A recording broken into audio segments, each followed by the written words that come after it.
Allez, c'est parti en direct de l'EPT Barcelone avec Moundir. Salut Moundir. Salut les amis, j'espère que vous allez bien. Salut à tous. Alors Moundir, tu viens d'arriver par un avion Vueling. Oui. On peut dire une compagnie de daube. Tu voulais leur faire de la pub. Oui, je savais que j'ai de la pub, mais je leur ai dit effectivement ce que je pensais, en tout cas de leur professionnalisme, qui n'est absolument pas humain. Voilà. Alors Moundir, ton vrai métier, c'est animateur télé. Mon vrai métier, je suis préparateur physique, ça c'est au départ, voilà, donc j'ai toujours ça, mais sinon aujourd'hui j'ai la chance d'évoluer en télé, voilà, en tant qu'animateur, effectivement. Alors, mais en plus de ton métier, tu as une passion. Au-delà de mon métier, j'ai une passion qui est le poker, voilà, et qui dure depuis maintenant 5 ans avec Winamax. Alors, comment tu as découvert le poker? Comment tu t'es mis au poker? Alors, j'ai découvert le poker en fin 2008, début 2009. J'étais aux États-Unis chez mon ami Edouard. Et j'avais vu à la télé, j'ai vu l'émission justement du WSOP, les World Series of Poker, et je me suis dit, tiens, je trouve ça assez drôle de voir des gens avec des capuches, des chapeaux, des lunettes. Et puis je tombe sur un mec que je compare à Van Helsing. D'accord, et c'est Chris Ferguson en fait. Et là, je me suis dit, tiens, j'aimerais bien que tu m'apprennes à jouer parce que je comprends rien avec des dames, des rois, je vois pas. Et donc, il m'apprend les règles en 5 minutes. Et le soir même, on part jouer une partie entre copains. Et puis, je gagne $700. Donc, je me suis dit, c'est plutôt pas mal comme jeu. C'est facile. Ouais, je me souviens, j'avais écrit un peu sur un papier et je regardais à chaque fois j'avais les cartes comme ça, un peu comme un débutant qui regardait les cartes. Je regardais mon papier, tu sais. Et donc voilà comment j'ai appris à jouer au poker. Alors, tu découvres le poker à ce moment-là. On peut dire que tu as un esprit de compétiteur. Oui, disons que je suis quelqu'un de très investi lorsque je découvre quelque chose qui me plaît. Tu aimes la gagne, tu aimes la win. J'aime la win à partir du moment où aussi j'ai aimé à perdre. Donc, tu aimes la win, tu commences à apprendre, tu commences à potasser pour t'améliorer. Parce que tu te rends compte par certains moments que avec la chance, ce qu'on appelle la variance, on peut gagner, mais qu'il y a des méthodologies pour améliorer ses chances de gagner au poker. Oui, il y a des méthodologies, mais il y a aussi le fait que je ne voulais pas être une personnalité ou un people qu'on invite comme ça et qui balance ses jetons. J'ai voulu m'investir et être un joueur meilleur que je ne suis. Donc pour cela, il fallait que je me mélange avec les meilleurs et j'ai eu la chance sur ce chemin en croix de fer d'avoir croisé des gens exceptionnels et ce qui fait qu'aujourd'hui je suis un meilleur joueur amateur que je n'étais. Tu es rapidement repéré par Winamax, numéro 1 du poker en France, qui a une team extrêmement soudée, extrêmement dynamique. C'est quand même une sorte de reconnaissance pour toi qui cherche vraiment à ne pas être un simple people de plus qui joue au poker, quoi. Disons que c'est une belle reconnaissance dans le sens où effectivement ça a été beaucoup de travail, ça l'est toujours encore, mais c'est surtout aussi l'histoire d'une rencontre, tu sais, le résultat ne vient qu'à partir du moment où tu rencontres des gens qui te font confiance et qui investissent sur toi, donc la moindre des choses c'est de pouvoir leur rendre l'appareil et de faire plus de ce qu'on te demande. Donc moi de mon côté j'essaye d'apprendre lorsque j'ai le temps bien sûr, parce qu'aujourd'hui c'est plus évident, mais c'est vrai que ce jeu me passionne et je serai toujours un passionné tant que je serai un amateur. Est-ce que quand tu es dans l'émission que tu animes, tu embarques avec toi une petite mallette de poker? On tourne en Thaïlande, ça fait la 3e année qu'on tourne en Thaïlande, donc les apprentis aventuriers diffusés sur W9. Et il faut que tu saches une chose, c'est que les jeux de cartes et les jeux tout court sont interdits en Thaïlande. Et si tu es pris par exemple avec un jeu de cartes, tu vas de suite en prison. Donc écoute, non. Je joue. Alors par exemple, je joue en ligne quand j'ai le temps là-bas, jour de repos. Voilà, avec le décalage horaire, mais en aucun cas je ramène une mallette de jetons. Voilà, il faut respecter les règles et les lois du pays où on est. Alors, quelques questions à la volée et rapides. Quel est le joueur francophone qui t'a le plus donné envie, inspiré pour te mettre à jouer au poker?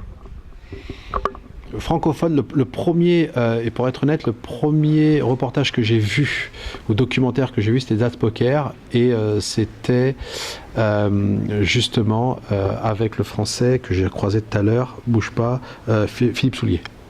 Fabrice Soulier. Fabrice Soulier, pardon. Fabrice Soulier, autant pour moi. Est très grand joueur, hein, encore. Ouais, mais même j'ai beaucoup aimé on avait l'impression d'avoir affaire à un Lucky Luke, tu sais, qui allait d'aventure en aventure. Tu vois, il vivait pour ça, et c'était super bien monté. Il y avait aussi l'Australien qui avait gagné le WSOP, Joe Hachem. Il y avait aussi No Mercy, donc Isabelle Mercier. Donc, et j'ai trouvé ce reportage tellement vrai, et pour le coup, voilà. Mais la plus belle histoire, et juste pour rebondir là-dessus, la plus belle histoire que j'ai pu entendre du poker, poker en tout cas en général, ça a été celle de David Benjamin, qui est juste prenante, ça vous prend à la gorge. Allez voir le podcast, si je peux me permettre, du RMC Poker Show. Vous allez voir son interview, elle est très prenante, vraiment. David Benjamin, pour certains nouveaux joueurs qui arrivent sur le circuit, qui fait moins parler de lui aujourd'hui, mais qui était l'un des plus grands joueurs de cash game à l'époque, qui jouait avec tous les plus grands, hein, Daniel Negreanu, Gus Hansen. Il a fait les parties high stakes. On le voit d'ailleurs dans Poker After the Dark. Hein. Bien sûr. Non, mais voilà. C'est surtout l'histoire de ce monsieur qui n'a pas lâché encore et qui est encore, comme on dit, sous le coffre. Mais c'est vrai que c'est pour moi l'une des histoires qui m'a le plus touché. Ouais. Alors, quel est le joueur anglais ou américain qui t'a le plus inspiré ? Anglais ou américain, américain, je vais peut-être donner une figure emblématique. Même, il n'est pas américain, mais... D'accord. Ou canadien. Ou canadien, d'accord. Non, mais je vais dire le nom que je veux. Non, écoute, franchement, ils sont pas mal.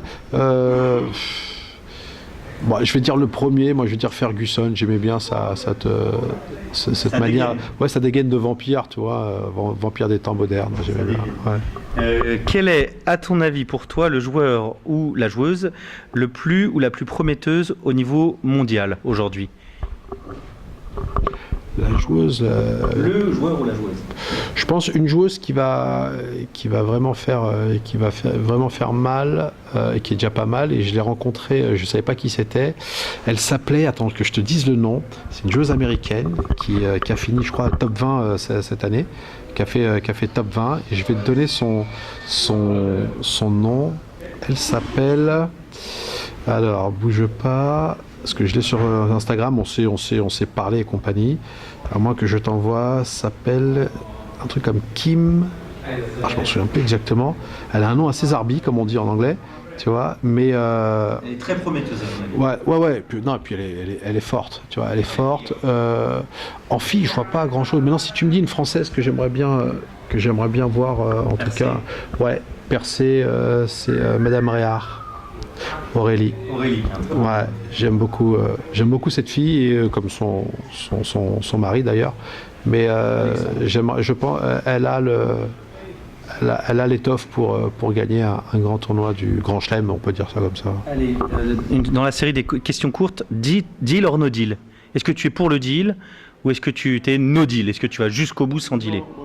Je suis pour le deal à partir du moment je sais ce que c'est que la valeur de l'argent, donc moi je suis quelqu'un qui partage, donc pour le coup le deal au prorata des jetons, il n'y a aucun problème. D'accord, deal ICM donc. Freeze out ou rebuy ? Est-ce que tu préfères quand on peut pas rebuy ou est-ce que ça te dérange pas les rebuy ? Freeze out. Ouais, je préfère le freeze out parce que le rebuy dépend des gens. Voilà. Pour finir, oui. C'est un petit jeu, c'est les tu préfères ou tu préfères. Tu connais ce jeu-là ? Tu préfères. Alors, tu préfères te réveiller un lendemain de cuite mémorable avec une blonde à moustache que tu ne connais pas dans ton lit et une vidéo sur ton compte Facebook complètement ivre à chanter I Will Survive avec la blonde, avec un commentaire de ta maman. C'est compliqué, je sais bien. C'est difficile que de me prendre une cuite ou une murge, comme on dirait, une petite murge. Écoute, je dirais I Will Survive, tu vois. Et puis comme ma mère ne connaît. Ah d'accord. Ah. Ou tu préfères te faire hacker ton compte online le plus garni en bankroll. Ouais, hackez-moi mon... Allez-y, c'est pour moi, c'est cadeau. Ouais, c'est pas grave, je serai remboursé de toute façon. Donc, ouais, je préfère me faire hacker mon compte. Ouais. Alors, tu préfères perdre 20 000 € en cash game contre ton meilleur pote ou faire la bulle des WSOP Main Event? Ah ouais, non. Je préfère quand même perdre 20 000 € contre mon pote, parce que je sais qu'il me les rendra. Mais vu que je joue pas d'argent, non, ça, parce que c'est tellement cruel sortir au WSOP, ouais, parce que dehors il fait 50 degrés, et là-dessus tu peux pas parler aux oiseaux, parce qu'il y a pas de bêtes dehors. Mais c'est vrai que c'est tellement puissant ce tournoi. C'est sortir, en plus à la bulle, je peux t'assurer que j'ai vécu la bulle justement cet été, c'était magique et j'ai vu des trucs à ma table où le mec fold les rois. Écoute-moi, hein, l'autre l'envoie à tapis, il lui reste 3 blindes. Il réfléchit pendant 10 minutes, il fold face-up les rois. Tu vois. Et un mec a 2 jetons, 6 000. Il avait 6 000. Attends, alors que l'average, elle était à 260, quoi, tu vois. Et toute la table a fait 10 000. Ah ouais. Pour le sortir? Non, moi je disais, et en plus j'ai les vidéos, vous pouvez voir les vidéos sur Facebook. C'est une personne d'un certain âge, et je lui dis, écoutez, personne le touche. On relance pas ça. Je voulais qu'il touche ses 15 000 $, tu vois, donc c'est cool. Tiens, allez, on avait dit pour finir, mais une dernière. Tu as fait une énorme performance justement sur ce dernier WSOP. À un moment, quand on se retrouve aussi loin dans le championnat du monde et qu'on est Moundir le compétiteur, on a forcément un moment où on se dit je vais y aller, quoi. Je vais me retrouver sur la TF. Ça a été une longue histoire. On en avait parlé au RMC Poker Show. Est-ce que je me préparais? Ça faisait 3 semaines que je me préparais en fait, et j'ai pas touché une seule carte. Arrivé à Vegas, j'étais arrivé 3 jours avant. Je n'ai pas touché une machine, pas fait de side et compagnie. Et puis je me sentais bien. Et puis j'ai entamé ce tournoi comme l'équipe de France de foot. Voilà, j'étais dedans. Et puis j'ai réussi à avoir quelques coups, j'ai arraché des coups, je suis tombé aussi sur des grosses confrontations, je suis aussi descendu où j'ai évité la correctionnelle. Et puis au bout d'un moment, tu te retrouves à être dans le top 10 au jour 3 avec 1 200 000, où tu te retrouves avec des pros. Et puis là, tu te dis qu'il faut continuer, quoi, que c'est tellement beau, que tu fais partager ça aussi sur les réseaux, qu'il y a des gens qui te suivent et qui sont là à vivre la même chose que toi, et c'est magnifique. Et je sais pas si je le revivrai une deuxième fois, mais ça a été top pour moi, quoi. Alors, tu as l'air heureux d'avoir vécu ce moment, mais c'est une performance incroyable que tu as fait là. Mais à un moment, tu as dû espérer aller jusqu'au bout. Est-ce que, même si on n'espère jamais faire ce que tu as fait, parce qu'il y en a déjà tellement peu qui arrivent jusqu'où tu as été, est-ce que tu n'as pas été un peu déçu? Même si c'était une très belle place, ce que tu as fait. Écoute, on expliquait tout à l'heure le deal, notre deal. Moi, je suis quelqu'un qui a beaucoup de reconnaissance, tu vois, et en tant que croyant, on doit accepter notre destin, tu sais. Ce tournoi-là, il faut marcher sur l'eau pendant 7 jours. Et pendant 6 jours, il faut que ça soit un jeu parfait. J'ai eu un jeu parfait pendant 4 jours. Et ensuite, on appelle ce qu'on appelle la variance, où j'ai pris 4 coups, et 4 coups qui m'ont été fatals. Et que c'est des coups, c'est imparable. À ce niveau-là, c'est imparable. Parce que les blindes sont monstrueuses. Moi, je suis arrivé aux blindes de 15 000, 30 000. Donc, tu vois, quand tu as des tapis à 200 000, après des tapis à 180, et que tu perds tes 80-20, tes 70-30, tu peux pas faire grand-chose. Donc, et non, j'ai accepté, bien au contraire. La seule chose, c'est que j'étais content que ça s'arrête parce que j'étais lessivé. J'étais lessivé parce que c'était voilà, ouais, très fatigant. Puis je m'entraînais le matin et parce qu'il fallait tenir à table. Et puis je me suis retrouvé avec des joueurs qui valaient des millions de dollars. Donc c'était des décisions très très longues. Le cerveau a beaucoup marché pour une fois. Et c'est vrai que voilà, j'en suis reparti avec plein de notes et compagnie. Et puis voilà. Et puis maintenant, next NC, voilà, il faut effacer ça et on enchaîne un autre tournoi et on apprend. Quand on veut retrouver Moundir, on peut le retrouver régulièrement, pas qu'aux tables de poker, mais déjà à la radio et aussi à la télé. Alors, c'est quoi les prochains rendez-vous où c'est qu'on peut te voir? Les prochains rendez-vous, pour l'instant, bon, j'attends la confirmation d'une prochaine saison des Apprentis Aventuriers. Vous allez bientôt me voir dans une émission. Je ne peux pas trop en parler parce que on fait le 4 septembre, il y a la conférence de presse, mais dans une autre émission d'aventure que j'anime, que vous verrez en septembre, vous verrez. Je peux vous dire le titre parce que le titre est déjà sur Internet, ça s'appelle Perdu au milieu de nulle part. Voilà. Vous pouvez aussi me retrouver bientôt sur le RMC Poker Show, d'accord, qui va reprendre avec Daniel Riolo, que je salue, mais aussi sur Winamax TV avec une émission qui sera mensuelle, tous les lundis mensuels, qui s'appelle Moundir l'apprenti grinder. Voilà, donc on fera participer les auditeurs, il y aura des invités, une interactivité, on fera gagner des cadeaux et plein d'autres choses. Voilà, donc c'est une nouveauté Winamax. Voilà, je vais tenir une émission une fois par mois et puis on va rigoler, on va parler poker, on va jouer poker. Eh bien, nous étions en direct de l'EPT Barcelone avec Moundir. Merci à toi Moundir. Merci les amis, continuez comme ça, bravo, c'est top ce que vous faites. À très vite.